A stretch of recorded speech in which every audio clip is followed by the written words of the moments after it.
ہاتھ اتارا۔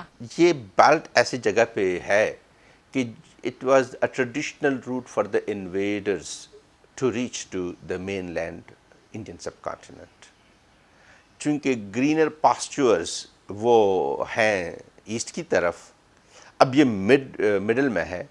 ان کا جو جتنے بھی انویژنز ہوئے ہیں ان کی زیادہ تر انٹرسٹ اس علاقے میں نہیں رہے ہیں، ان کے زیادہ تر انٹرسٹ رہے ہیں مین لینڈ انڈین سب کانٹیننٹ کے ساتھ، انڈس کے اس پار۔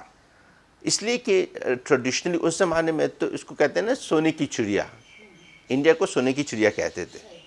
اس سونے کی چڑیا کو کس طرح وہ مطلب ہے کہ اب اس سے فائدہ اٹھائیں، جب تک نیویز اسٹرانگ نہیں آئی تھیں، پرٹیکولرلی جو یوروپینز آئے تو وہ مطلب کہ تھرو سیز آئے، باقی تو سب انویڈرز نے جو ہے لینڈ روٹ استعمال کیا۔ لینڈ روٹ جب استعمال کیا تو آبویسلی سب سے پہلے تو انہی لوگوں سے ہو کے گزرنا تھا انہوں نے، اور مسئلہ یہ تھا کہ چونکہ یہاں پر اس جیسے وسائل موجود نہیں ہیں جیسے کہ انڈین سب کانٹیننٹ میں تھے، پھر رگڈ ماؤنٹنز ہیں، پھر ٹرائبل سٹرکچر بھی اس طرح کچھ تھا کہ ان میں وہ جو فائٹنگ سپرٹ تھی وہ شروع ہی سی تھی، کبھی نیچر کے خلاف لڑنے کا، کبھی انسانوں کے خلاف لڑنے کا۔ تو جو بھی اگر ان کے مزاج کے مطابق نہ ہوتا تو آبویسلی انہوں نے ہمیشہ ان کے ساتھ لڑے بھی، اور اسی وجہ سے سفر بھی ہوئے۔ شاید تاریخ خود کو دہراتی ہے، یہی وجہ ہے کہ طالبان کے روپ میں اسلام کے نام پر 21ویں صدی میں بھی باجوڑیوں کا قتل عام ہوا۔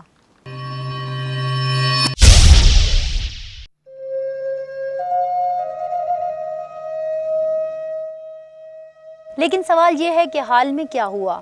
اہل باجوڑ کی سینکڑوں برس بعد بھی یہی حالت کیوں؟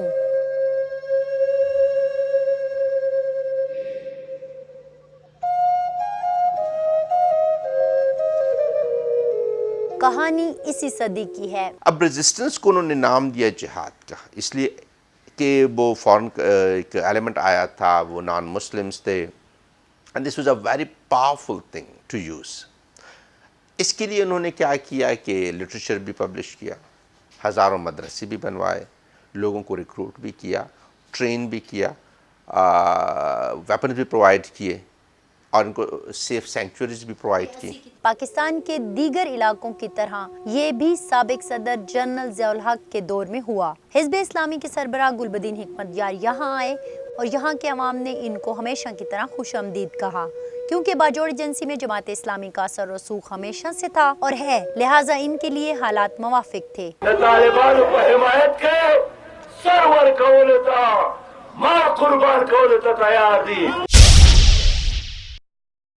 جب رشین ریولوشن آیا تو جہاد was used for this purpose. اب جہاد کی پریچنگ کون کرے گا؟ ٹرائبل لیڈرز تو کرنے سے رہے، کس نے کرنا تھا؟ مولانا صاحب نے کرنا تھا۔ مدرسے بھی بن گئے، اب مدرسے میں جو مولانا صاحب نے پریچنگ کی، مدرسوں میں جو لوگ ٹرین ہو کے نکلے، تو obviously they were more devoted to مولانا صاحب than the political leaders in tribal society۔ باقی تاریخ گواہ ہے۔ باجوڑ ایجنسی سے لگے دین میں جماعت اسلامی کے توڑنے کے لیے تحریک نفاذ شریعت محمدی کی بنیاد رکھی گئی۔ خود جماعت اسلامی کے منحرف مولانا صوفی محمد کی سربراہی میں وقتاً فوقتاً مولانا صاحب شریعت کے نام پر نکلتے اور اسی نام پر خون بہتا رہتا۔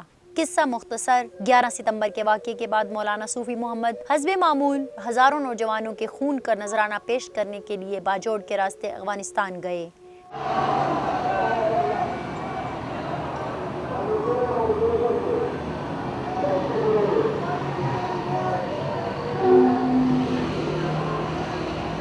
خود تو بغیر لڑے سوات میں مزید خون بہانے کے لیے واپس آئے، لیکن ان ہزاروں نوجوانوں میں سے بہت کم اب اس دنیا میں ہیں۔ باجوڑ ایجنسی پر بین الاقوامی نظر اس وقت پڑی جب 13 جنوری 2006 کو ڈاکٹر ایمن الزواری کی اطلاع پر یہاں ڈرون کرائے گئے۔